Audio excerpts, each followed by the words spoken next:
All right, I see our number leveling off here. So we are going to kick off and welcome to all of our late joiners. And thank you for joining us for today's webinar. This is Beyond Paralysis by Analysis. We're looking at data strategies for the post-COVID, and hopefully that's not too optimistic to say post-COVID. Certainly through most of COVID, hopefully pending any future variants, recruitment landscape. My name is Ryan Fleming. I am your host for today. I am also the Associate Head of Client Success here at IDP Connect. We have a very insightful, wonderful session for you today.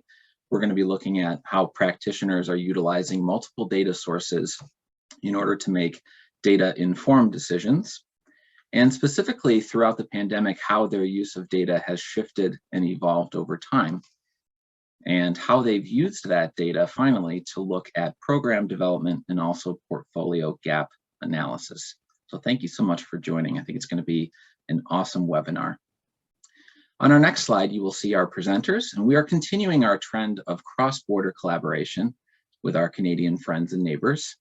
I think that there's universal insight to be had from very personal expertise, and we certainly have brought expertise today to the panel. So without further ado, I'd like to introduce you first to Angela Worth. She is the Assistant Registrar at Bow Valley College in Calgary, Alberta, Canada. We're also joined by Pieter Vermeulen. He is the Director of International Recruitment at the University of North Texas in Denton, Texas, which is right near Dallas. I'm also joined by my capable colleague, Prem Modha. He is the Associate Head of Client Partnerships for IDP Canada. And I am Ryan, your host. We have some people saying hello in the chat. Please do feel free to introduce yourself and let us know where you're joining us from today. Also would let you know that there is a Q&A function at the bottom. If you have questions that arise throughout the session, please do drop them in the Q&A and we will read as many as we can at the close of the session. Before that, permit me to just share a brief word on our history as IDP Connect. IDP actually stands for International Development Program. We were founded in the late 60s in what I'm now calling the first Cold War. It was a tactic that was designed to bring students from Southeast Asia to study in Australian universities, and we are still an Australian company today. Originally, it was called the Australian Asian Universities Cooperation Scheme. You can see why we try to rebrand ourselves a little bit from that clunker. We then decided through the 80s as we were growing to privatize this practice because actually the provision of counseling services was in demand at the time. And the consortium of universities in Australia, known as Education Australia, said, this is actually a great way to get international student enrollment onto our campuses. You may have heard of the high stakes English language assessment IELTS. We launched IELTS in 1989 with our colleagues at British Council and Cambridge Assessment. We were simultaneously expanding our footprint. I will show you now where we're located physically in just a moment's time. But in more recent history, to complement our in-person offering, we acquired a company called Hot Courses Group, which was the largest provider of digital marketing and communication opportunities for prospective students worldwide. And so IDP, despite being a company that was quite good at what it did in an analog sense, lacked the capability to offer value to students and to institutional partners at earlier stages of the recruitment cycle, maybe before a student would physically present themselves in an IDP office. And so we too, like many other industries, went digital and merged with Hot Courses Group. The unified banner of offerings, products, and services that we use to support institutions collectively is known as IDP Connect, which was a brand that was formed in 2019. Most of our partnerships are with institutional partners. We have three main wings of student recruitment business. Those would be student placement, which is essentially privatized guidance counseling in parts of the world where this service is badly needed and not always embedded in secondary education the way that it certainly was for me personally growing up in the United States. We also have digital marketing and recruitment capabilities through our platforms and through our network of 40 interconnected websites for students, as well as some other tools that we have in our toolkit. We also have IQ intelligence services, and that really touches up on today's topic of data, because as you can imagine, when you operate a network of this size, you can gather quite the proprietary data set of prospective student behavior. And finally, we are involved as well in destination marketing, which isn't so much institutional partnerships. It's really more looking at the promotion of certain destinations, maybe provinces, states, study state consortia, or other organizations that may need either data insight or marketing expertise in order to promote a particular destination. So on the next slide here, we can see the global reach of our digital footprint. I mentioned the sites or the hot courses sites. You can see the different coverage areas globally. So kind of the salmon pink color is going to be the English language site, Hot Courses Abroad. We do have dedicated sites in different languages in different regions throughout the world to cater to those particular markets. And you'll notice that the domains are localized. So Vietnam is .vn, for example, and the servers are actually physically located in the regions that they service. So one of our main pillars of strategy is to have strong organic SEO through unique content in locally offered servers and information. So we do have the largest community of international students globally through these provision of websites, which also includes idp.com domains worldwide. And this is a very modern complement to our network of in-person offices. Essentially everywhere in the goldish yellow color you can see is where we send students to. As you can see, we've expanded from just Australia to now the US and Canada, the UK and Ireland, and New Zealand as well. And we have offices across the Middle East and Asia. Most recently, we have a very exciting sub-Saharan Africa expansion. You can see Kenya, which has been live for us for about maybe 18 months or so. And we are launching in Nigeria imminently. We are hiring people as we speak and really excited to be a part of that country's transformative growth that's projected in the next few years. And we did place 50,000 students worldwide last year, despite the very adverse public health environment. So it gives you a sense of the scale that we're able to achieve in our in-person offices as well. So today we're going to be talking about data, and more specifically, data-informed decision-making. And it's one of those things where everyone really knows that data is important. You won't find anyone who disagrees with you inherently, but it can be difficult to know specifically what you're talking about. You'll also hear the term data-driven be used. We've been very conscious to call it data-informed decision-making because, as you'll hear from our presenters, you are still a very active character in this story. It's not letting the data make our decisions for us, but it's really about how can we collect data, extract meaningful patterns from the data, and then use those facts to leverage against our set of needs, which we really need to define first, and then use that to make informed decision-making and analyze the results that we get back, which actually creates a virtuous cycle of, you guessed it, more data. So when we talk about data-informed decision-making, just keep in mind that this is really what we're talking about. How can we check some of our assumptions, validate some of the things that we may personally know to be true through deep experience, through some of our colleagues at similar institutions, through macro trends that are available, and then how can we also test those assumptions against data sets that we have available to us, which are specifically publicly available data. In the US, this would be the Open Doors report, HESA in the UK, the IIRC data in Canada. We can also look at certain proprietary data sets. IDP Connect, for example, has the demand tracker data, which is looking at the back-end visualization of how students are using our sites. What are today's students who are searching today and tomorrow looking for that will inform enrollment trends in the fall intake of 2023, for example? That's a question that the demand tracker would be well positioned to address. We also have bespoke research, such as our own Crossroads series of research, which you may be familiar with. And Crossroads was really looking at student buyer perception and behavior and attitudes during the height of COVID, specifically with regard to willingness to change destination, durability of intent, hybrid learning modules, and more.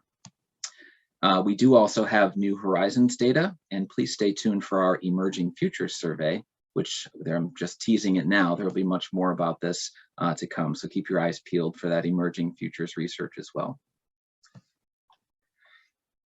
I'm going to pass it now to my colleague Prem, who has collated a few examples of sector challenges because again, we all know that data is an important component of our decision making, but the specific cases that we use to apply data against are manifold, and they may not all apply to each of us. So Prem's going to walk us through a few key examples, and hopefully it'll start to crystallize how data can help us ascertain the right way forward. I will defer to Prem. Thanks, Ryan. Appreciate it. And thanks everyone for joining and saying hello in the chat. Nice to see a lot of familiar names in the participant list and some people doing some shout outs in the chat. So hello to everyone. There was a quick question saying, will we be making this slide deck available to registrants? And we absolutely will within a few days after the session. So right now, what we wanted to take a look at is some of the sector institutional challenges and areas or situations in which you might need more data. So we're looking at sector challenges here on a global scale. So what we're seeing is rising student expectations. And this is really tied to students being more savvy these days, a lot more information available to them, and linking their post-secondary experience to graduate outcomes and employment. So why would they engage or go to an institution as opposed to others that are out there doing a very similar programs? So if there's an opportunity to showcase your institution's graduate outcomes, great opportunity to attract students as well. In terms of attracting and retaining the best talent, not only just on the student side of things, but also on the faculty and staff as well. So if you have really great faculty that are doing research, that are putting out great research, engaging with students at the undergraduate and graduate level, you're going to be able to attract more students as well, and also potentially increase the brand or the rankings of the university or college as well. We've seen with the pandemic rising costs and shifting funding. So, recruitment offices may be saying, you know what, my budget for travel has been totally taken away. We've had to shift priorities. So how do you maintain, affordability, revenue generation and serving students properly, while not always just, passing on the cost to the students as well. Students on the other side might be impacted by the pandemic in terms of work or employment, potentially their family are now dipping into savings, where 1 or 2 years ago, they were in a bit more of a comfortable situation to be able to move and take up international studies. That kind of moves us into student mobility with the pandemic. Again, if the student is in Southeast Asia, they maybe were really, willing to go to the UK or North America previously before the pandemic, but maybe now they're a little bit more hesitant and actually want to stay closer to home. So maybe they want to go to Australia, New Zealand, or other big players coming onto the scene like China. So in terms of increasing competition globally, what's really interesting to see as a challenge is that countries like China, who are a really strong source market for North America, are now turning into a destination market. So they've pumped in billions of dollars into the post-secondary education sector to not only increase their brand ranking, recruit local students, but also recruit international students from India, South Asia, and Southeast Asia. So what we're seeing is that a source market like China has now pivoted to a destination market, and the market share of students going to North America is now going to get smaller as well. So a really large sector challenge there. So how do you address that? How do you be mobile? How do you look at other opportunities there? Moving on to the next slide, we're going to take a look at a little bit more of the institutional challenges. So not an exhaustive list, but we do see these pretty commonly with the institutions we work with globally. So, feel free to add in the chat if there's anything we've missed, but we thought we had a good kind of overview of some of the institutional challenges. So we do hear institutions saying we need to diversify our student population. We don't want to be reliant on 1 or 2 source markets. The pandemic's been a good example of showing that in real time. We want to recruit high quality students to increase conversion rates, retention rates, and completion rates as well. We want to attract students into underperforming programs. We don't want all of our international students in 3 to 5 different programs. We want to manage application volume, increase offer turnaround time to get those offers in hand, quicker turnaround times for offer to acceptance. We want to meet our international enrollment and revenue targets. We also want to improve our institution brand or rankings. We want to deliver a personalized approach to student journeys. We did a great PD session in January about nurturing campaigns with the University of Alabama and NAIT College here in Canada. We want to determine portfolio gaps, competitor benchmarking. We want to look at, are we losing market share to competitors on a national or global scale? How can we then use data to inform our decisions moving forward? We want to build a digital presence. What does that mean? How do we start that journey? What are other institutions doing for getting in front of students during the research and decision-making phases? And we hear this often a lot a lack of resources, anything from staff, systems like a CRM, and or funding as well. So on the next slide, what we're going to take a look at is data-informed decision-making steps. It's a big process, a big project, but I like to think of it almost like a research paper that you're going to do. So first thing you want to have is a very articulate objective. So instead of saying, we want to grow our international recruitment numbers by 5%, you really want to drill down further and say we want to grow by 5% in the next 3 years into these programs from these source countries. Then you can use the data to kind of determine or validate your engagement plans.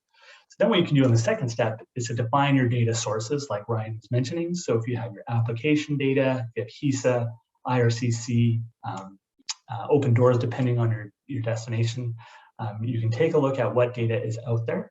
You can look at your agents, you can look at other providers whom you work with to start a baseline of data that you have to start making inferences. Then you want to look at an outline of a data collection strategy. So what data is remaining? Do you need real-time student demand information? Do you need visa approvals or grants? Right? What do you need to make that informed decision? Once you've started to collect the data, then you want to start connecting the dots and analyze your data. So if you had, say, Vietnam as a #1 destination or source market, you want to use the data to validate your engagement plans. So you can say, what is the demand in Vietnam for these specific programs? A, is there enough demand for your destination? B, are the programs a right fit? And C, what cities or areas should you be engaging in as well?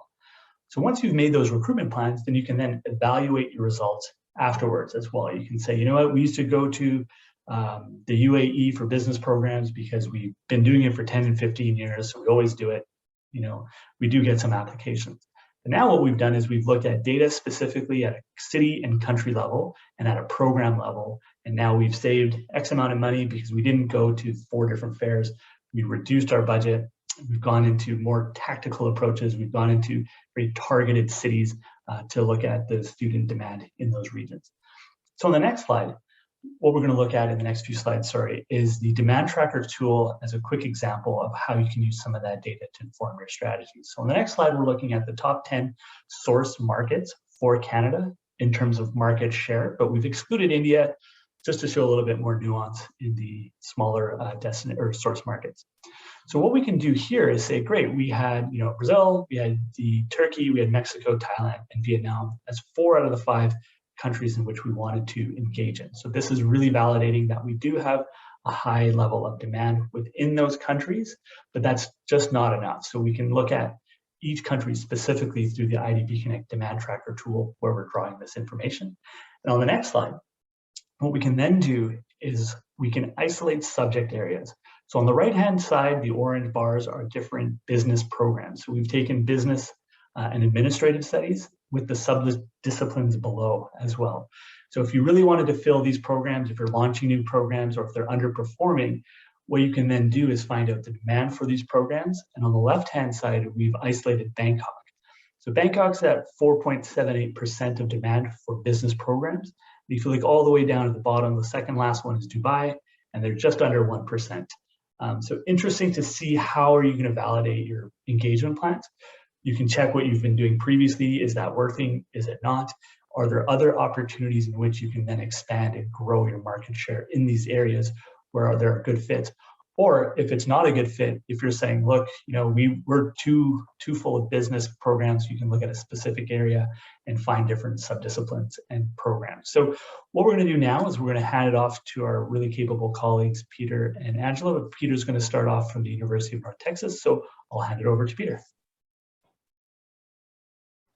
All right, well, welcome everyone, and thanks Prem and Ryan for your terrific introduction. My name is Pieter Vermeulen. I am Dutch from the Netherlands, but I've been at North Texas for the last 10 years, UNT, University of North Texas. Really love the topic of discussion today. I think as the COVID came on, it really left many of our traditional approaches in international recruitment. It all really came unglued, and yet the world kept moving forward and kept changing, especially in the digital space, right? Where There are now many, many more actors that intermediate the space between applicants and institutions, with a whole wonderful new world of data that comes with that. And so thank you for the opportunity to share some of our choices and insights into where we focus on with regard to data. Next slide, please. So I'm very much a traditionalist. I've been in this industry for a good 20 and then some years. And I'm a voracious reader. I love to read magazines like The Economist. There were days way back in the past when I used to read the Time of India every day. And that to me was a source of, I felt really well informed. Not necessarily as data rich as you would like it to be, but I certainly had a fair feel that I knew what was going on in the market. More recently, I've added to my reading list sources like the PIE weekly news feed and a whole bunch of other sources. Traditionally, of course, the kind of the root of our data in the US is the Open Doors report coming out every year. Unfortunately, though, that data by necessity is about a year and a half old, which means that for a forward-looking strategy, it really doesn't give us a whole lot to go on. So we reach for other sources of data.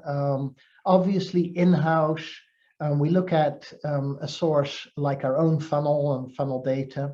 University of North Texas, we're a very large public university in Dallas-Fort Worth. We have about 45,000 students.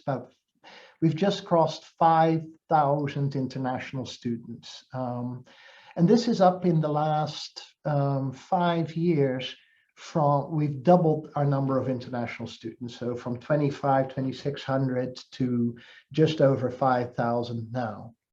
And that already shows you that even though on the macro level, there may be trends going on that are counter to this kind of a institutional trend, but it's all about how effective are you in operating on the ground level.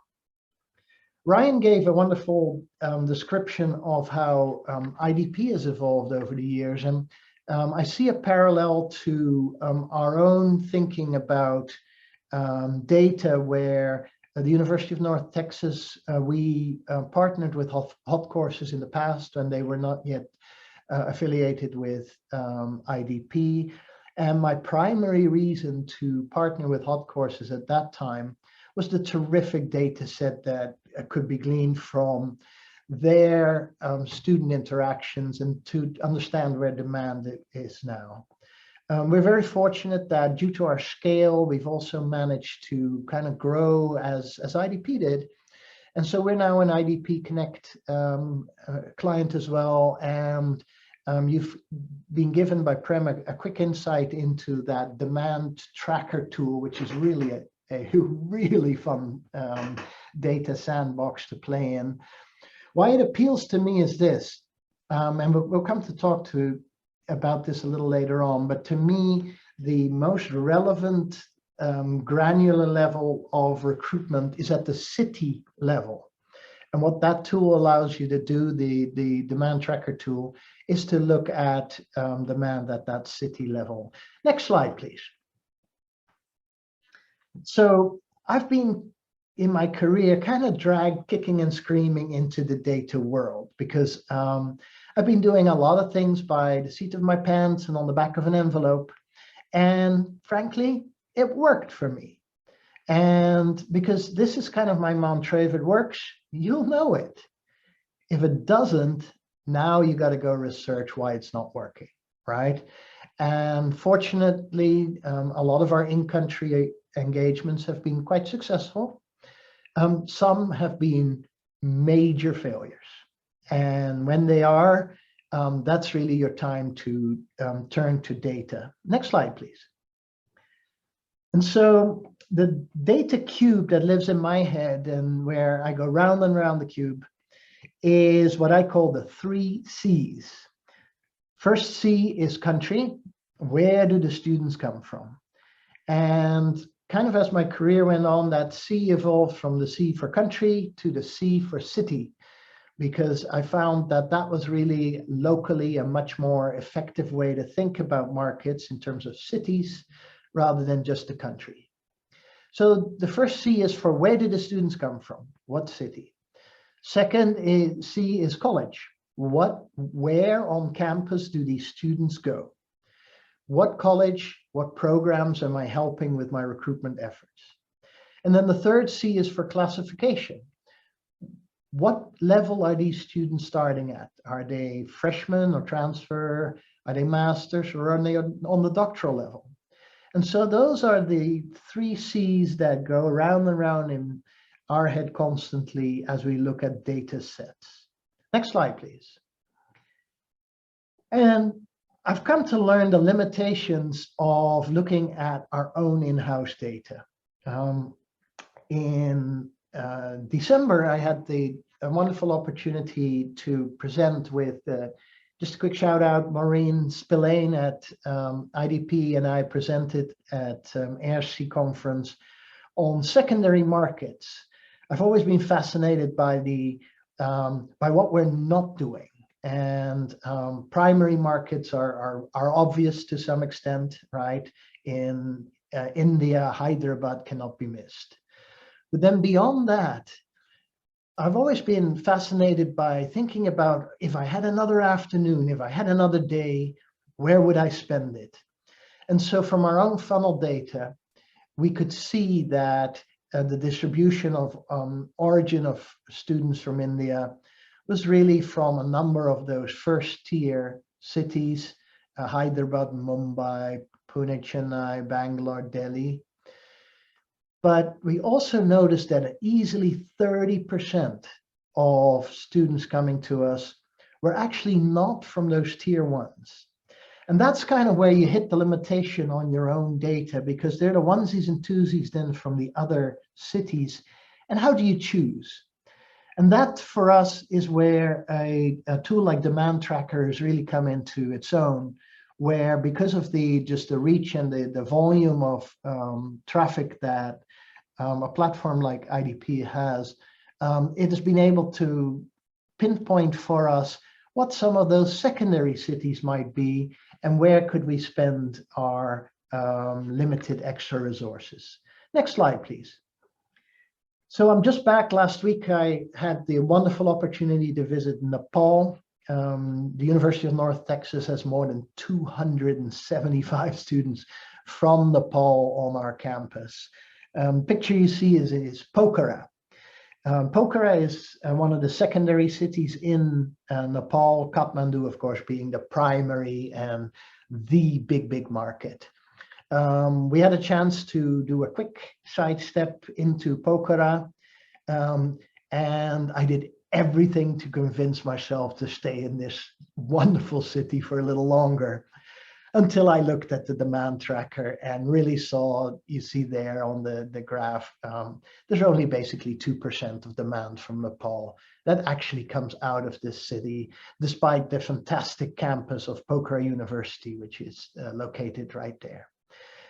So I hurried my way back to Kathmandu. So that's how I'm using the data platforms of our providers, Hot Courses, IDP Connect, to inform myself on targeting for markets. Next slide, please. And then Ryan and the team at IDP asked for this webinar if we would share one insight that really surprised us. And I was kind of surprised. Well, in a way I was not, but it kind of hit me at some point. I always knew from domestic recruitment that, you know, you draw circles around your own institution, and it is very much a geofencing and that kind of a game. I've been in this industry for over 20 years, but it wasn't really until I started looking at demand tracker data that I realized that as much as 80% of all global demand, of all touches to international students, are touches that are mediated by even less than 100 cities worldwide. And so that really shows you just how local international recruitment is around the world. Next slide, please. So as we've been growing our international enrollment, more and more folks on our campus, in our institution, are starting to take an interest and are demanding to get regular reports. I see this a little bit as, you know, your children on the back seat who are saying, are we there yet? Are we there yet? It can be quite pressuring on us trying to do our day-to-day recruitment activities, and at the same time having to satisfy reporting demands from folks in leadership at the university. Kind of things we report on is every week. Of course, we report on the funnel from everything from applicants to admits and enrolled. And then monthly, we take a deeper dive and we look at about 120 countries of origin, and within that, cities of origin. And I look particularly at what colleges do they go to, what classifications, and which are the leading programs that we are making progress on. Next slide, please. And so as COVID's been going on, we are definitely now in a big data world. And so while our face-to-face outreach had kind of ground to a halt for a while, the digital space, the virtual space, certainly has not. Part of the traditional mechanisms, though, that have not changed in recruitment, especially international recruitment, is word of mouth and referral. Word of mouth and referral in our industry has very much to do with the aunties and uncles, right? No one wakes up halfway around the world and says, you know, I'm going to study and spend our family fortune in Denton, Texas, right? So there's always recommenders, there's family, there are close connections who have put this idea on a student's mind and who are reinforcing that they're making a good decision by coming to our institution. A lot of those recommenders live just a few miles from us down the road in that huge metropolis of Dallas-Fort Worth. And so recently, one of the data visualization tools that I love is the demographic dot maps that there are. And with the new census that's just been completed, I can't wait to see the new demographic dot map. What you're seeing here is dots represent a number of families, and you're seeing a overview of the different demographics in the Dallas-Fort Worth area. Notice, for instance, where it says Irving on the map, you see that huge clump of the red colored dots. These are Nepali families, and this is the reason why those aunties and uncles are recommending those students to come study with us. And so when I am in country here in the US, that's where I spend my time engaging those folks who provide referrals for our students to join us. Next slide, please. And so just a look ahead, the moderators today asked us just to comment on where we see it all go with data. Well, one, more data, right? And I think that the title is very apt, where you can really drown in the data that is available, and it can lead to some form of a paralysis where you're trying to do an elaborate plan, a very data-rich kind of analysis, but at some point you have to move. And moving forward can be treacherous, I feel, because there's a whole new landscape of intermediaries who are jumping into this space between applicants and universities. Some of them with very much of a tech-focused, platform-only focus. And so I'm, like many of my colleagues, trying to get a better sense of who is who And so a report I can recommend to you is the Pi News did a attempt at this. Not a perfect attempt, but none of us is an expert on any of this yet. But just to understand where in the funnel do many of these newer institutions, where is their strength? Where are they bringing a new way for students to learn about our institutions? We're very cautious with these new platforms. One, because the financial investment is significant. But two, also, even though many of our traditional approaches were not available, this doesn't mean to say that the fundamental methods and the fundamental mechanisms within marketing aren't still just the same. Referral, face-to-face advising, getting it right for not just the student, but for the parents, and those kind of aspects.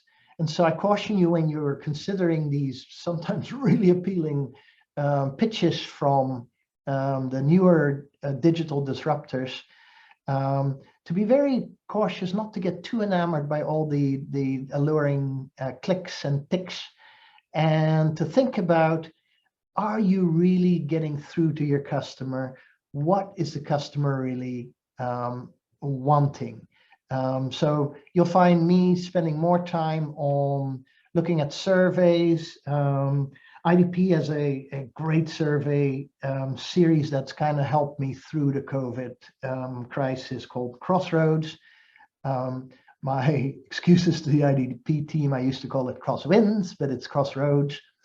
And these surveys really help you understand where's the behavior of the students at, what are the parents thinking, how does this really working in their budget and in their life. And I think the more data you can get on that, the richer your decision is going to be, and the better you're going to navigate this post-COVID world. And with that, I'll pass it on to my wonderful colleague, Angela in Canada. Hello, welcome. Thank you so much, Peter. What a great presentation. I am really excited to be here today. I actually got kicked off there for a moment and I was nervous I wasn't going to be able to get back on, but thank you very much. I'm very excited to be here today, and it's fun to finally actually get the chance to speak to an audience of practitioners and learners of data and data-informed decision making, and I'm hoping that I won't put you to sleep today. I usually do that with my family as soon as I start talking anything about my work. They're usually not too overly impressed, but here I'm going to take a shot at it today.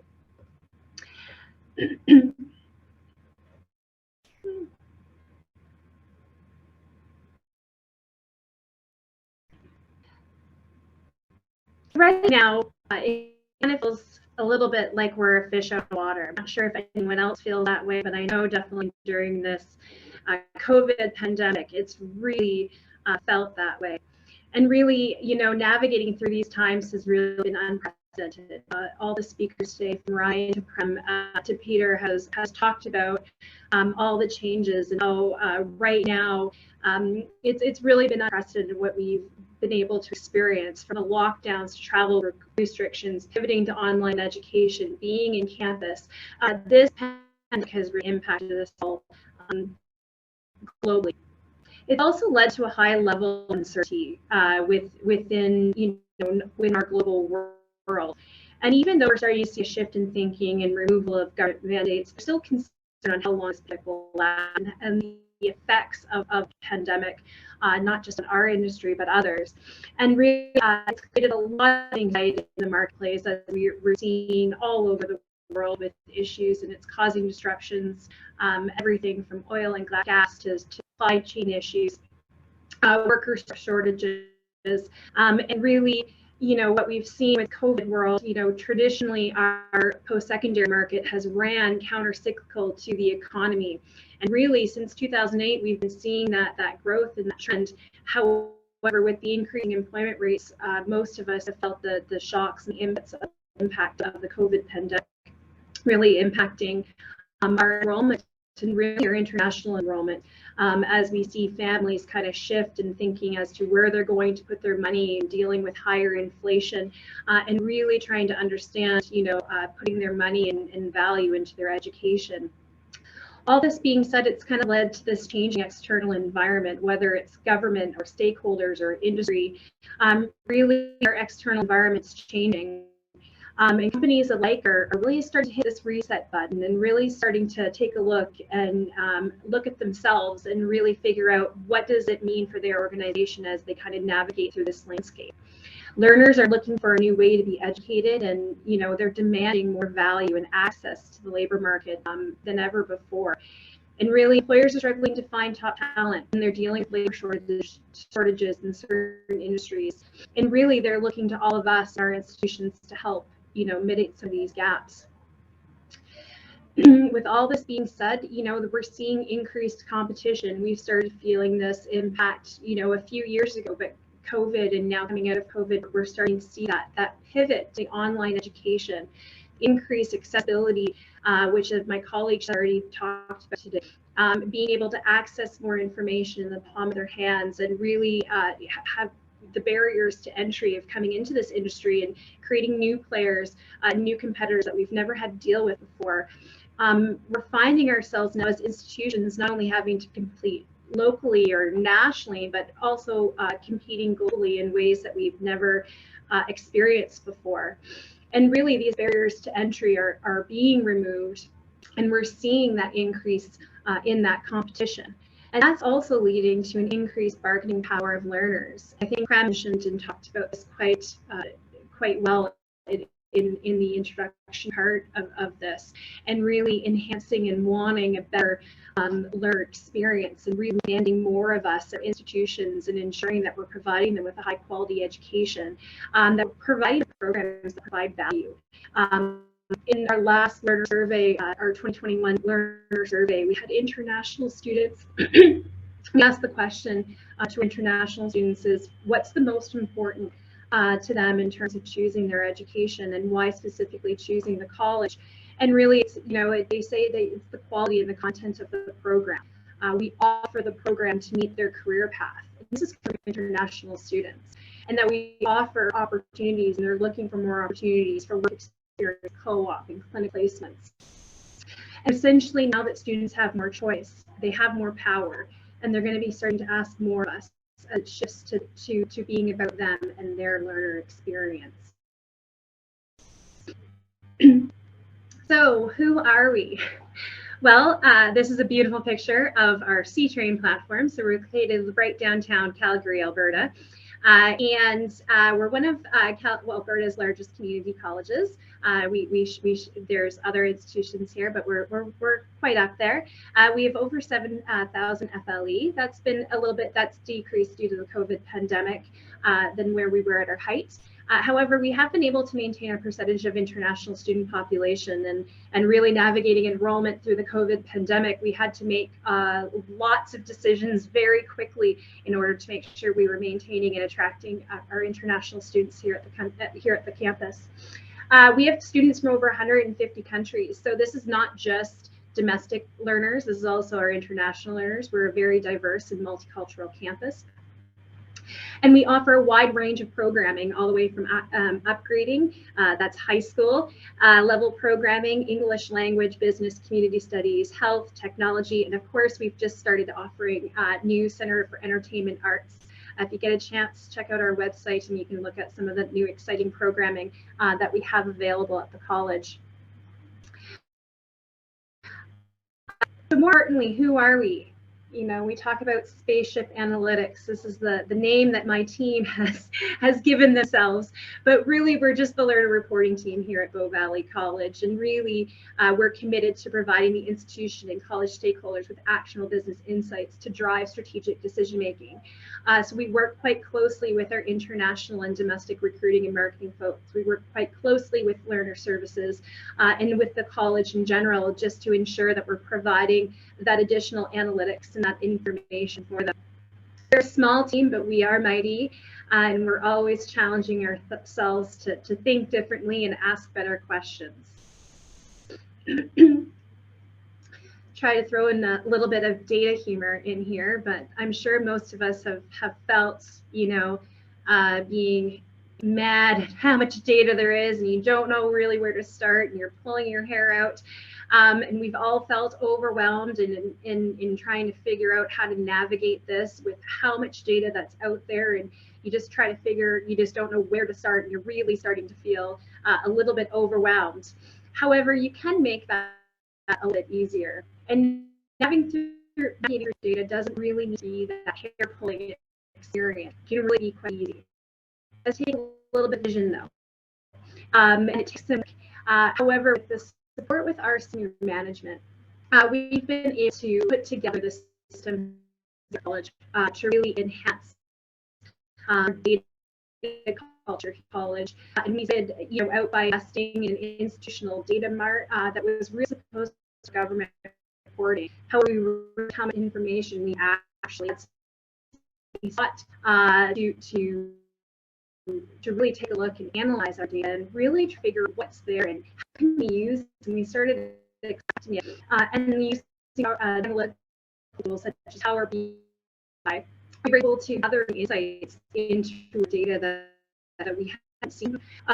All justified some of the things when Pieter, Angela, I'm just going to jump in for a second because I think we're having a little difficulty with the connection, which could be a function of the animation. Would you be able to maybe back to a preview pane or else advance the slides, because we don't want to miss the insights that you're sharing with us. I think there was a bit of a connectivity issue there.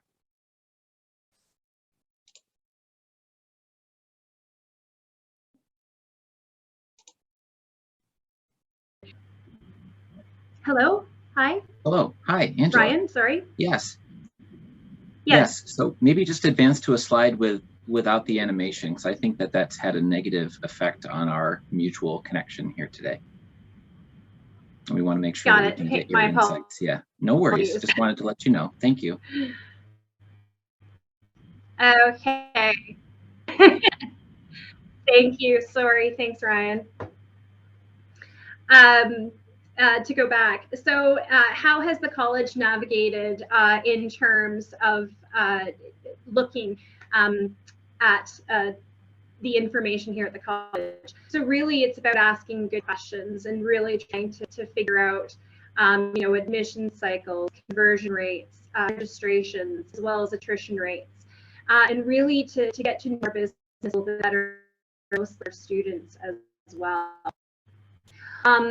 And essentially how we did that is we looked at our trending information and looking at our longitudinal data, and it really allowed us to visualize the past and adding context to illustrate trends that have occurred.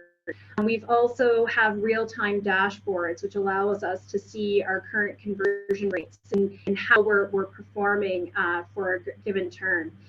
We also have application and looking at our trends and applications and digging deeper in terms of understanding our trends and how we're tracking to our term year over year to date, to really give some live insight to our recruiting and marketing folks. We have also taken our demographic data and looked at the top 10% and kind of put those together to start building demographic profiles to really understand who is coming to our program and what are those characteristics in that profile. We've also looked at academic performance and then specifically using this information to change attitudes and behaviors as it relates to international students, and showcasing how they're doing and how they're performing academically within the program. And of course, Prem mentioned before, looking at employment and satisfaction information, which is really important, not only for domestic learners, but it's also important for international learners, and knowing what your employment are and shading them, highlighting those to students. So looking internally, we also need to look, and I think that was mentioned previously as well too. So we started looking at, the Calgary market and really looking in terms of what's going on with our city and trying to add additional context to already internal data.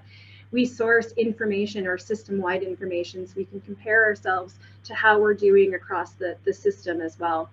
and then adding into civil perspectives, and really it's partners such as IDP and our international office, which can kind of help aid in terms of providing that additional context in that domain as well. So when we look at sourcing and having some additional information, sometimes we need a little bit of help with that. So here at the college, we've used EMSI data, we sourced Government of Alberta, StatsCan, we use Power BI as our analytical tool, but we also have partners where we source to gather additional information, and IDP Connect has been a great additional support to the college in terms of supporting our international strategy, and we're able to emphasize and take the information that they're providing, and we can substantiate it and dig deeper within our own analysis and our work that we're doing. And then of course with Iteration of Insights, who have helped us create a data culture here at the college, and helped us to create the systems that we require to be able to perform the data analysis that we do. And so reaching out and using partners are a strategic tool in terms of increasing the number of data sources that you can use. And sometimes having a specialized partner within a specialized market where you may not have the in-house expertise, companies like IDP Connect can really help you kind of collate and give that to you, that holistic picture.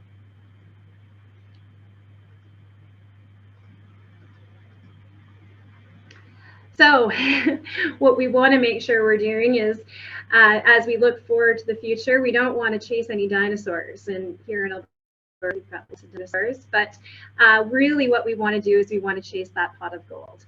And really the pot of gold being information. And we really want to make sure that we've got the right tools, and we want to have the right strategy to really enhance what we're doing here at the college, to really make sure that we've got the winning strategy to move forward out of this pandemic world.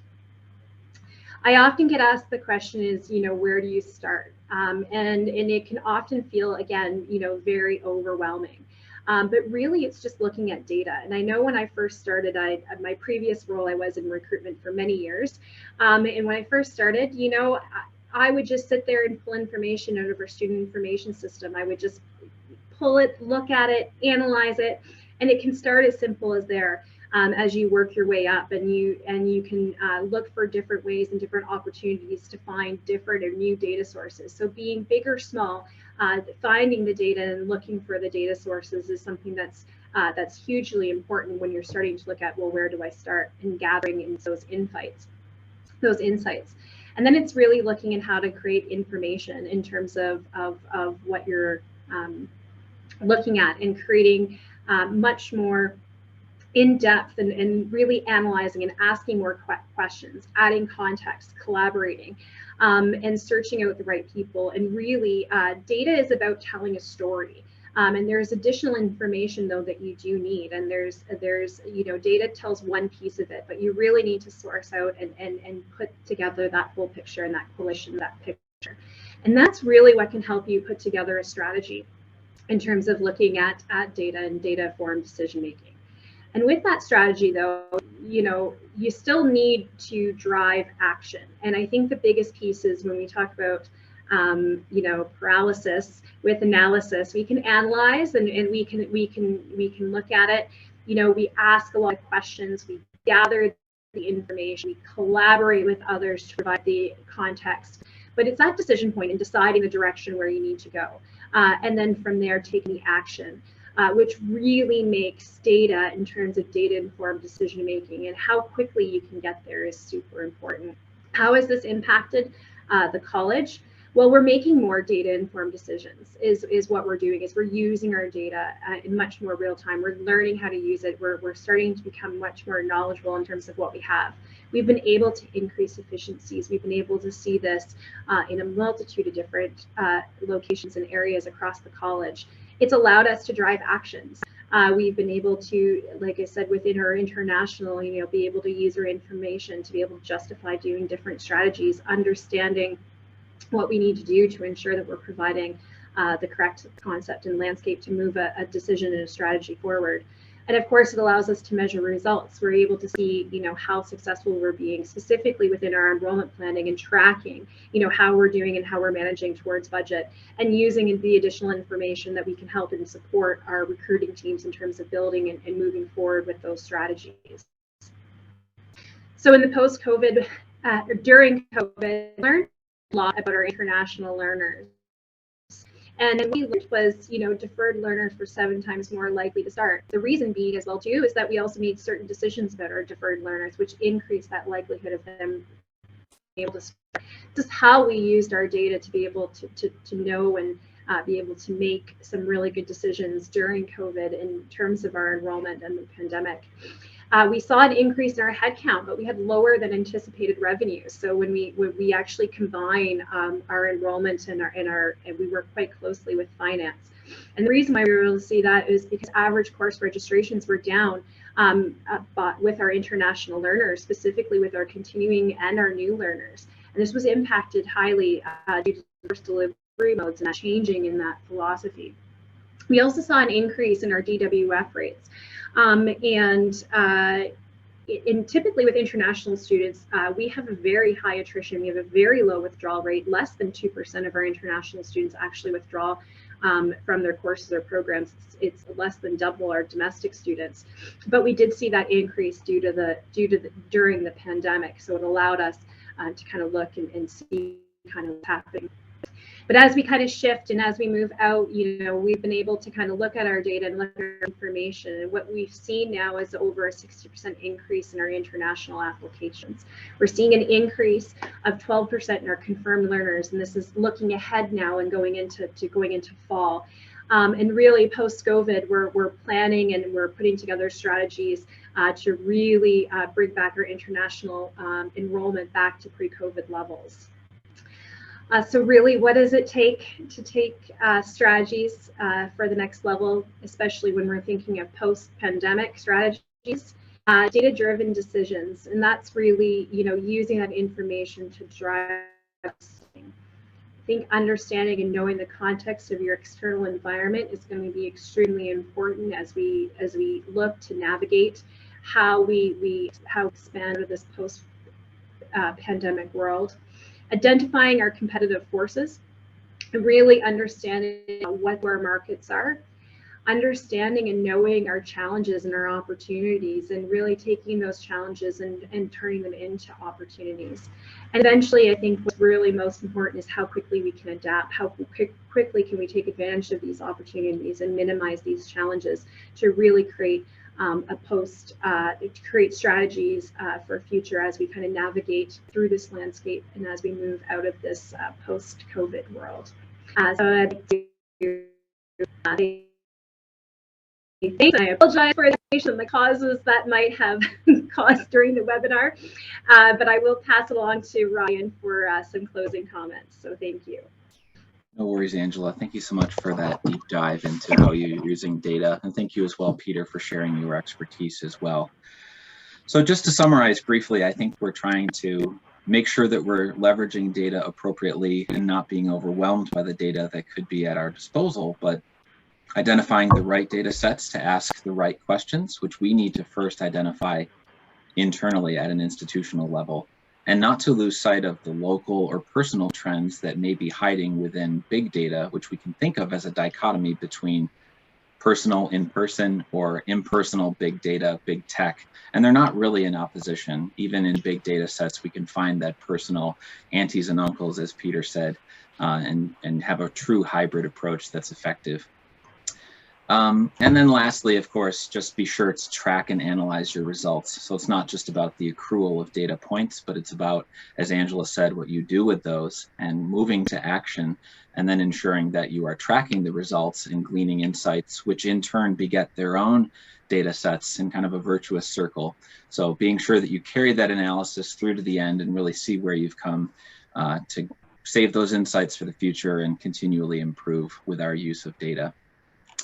I know that we are just at or over time, so I think we're going to park the questions. Please do reach out to us. We'd be happy to engage with you on a one-on-one basis to answer those questions, and we'd love to chat with you and see if there is an intersection between our capabilities and your institutional needs. I would like to thank again our presenters, the brilliant institutional partners with a wealth of insight, and they've shared quite a bit of that with us today.